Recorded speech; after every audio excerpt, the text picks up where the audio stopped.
Good evening, good morning, good afternoon. Dan here from Decolo 3D Prints.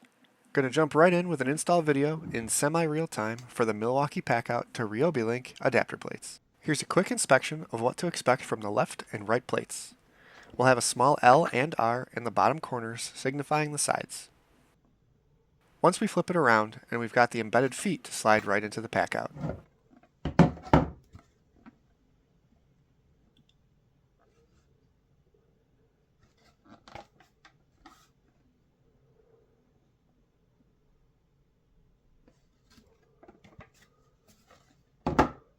Similar to my Packout to Mod Box adapter plate, here's another angle of my lockdown inserts.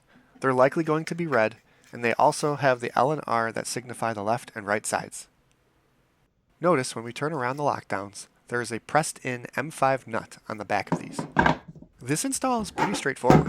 Grab the left and right lockdowns and place them in the center slot on top of the Packout.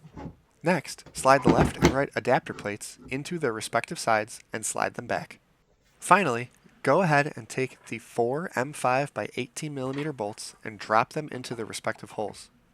Go ahead and hand tighten these to avoid potential cross-threading.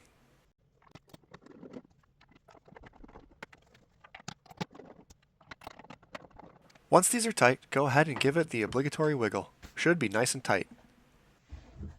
Now that we're all set, we can go ahead and set whichever Ryobi Link Modular Box or crate atop your Milwaukee Packout setup and click it in place. To release, do what you're supposed to. Push the front release button and you're good to go. Once again, thank you for watching and putting up with me saying Ryobi instead of Ryobi. For anything else, other cool tool ideas, or just generic input, feel free to comment below, like, subscribe, and keep on bringing your ideas to life.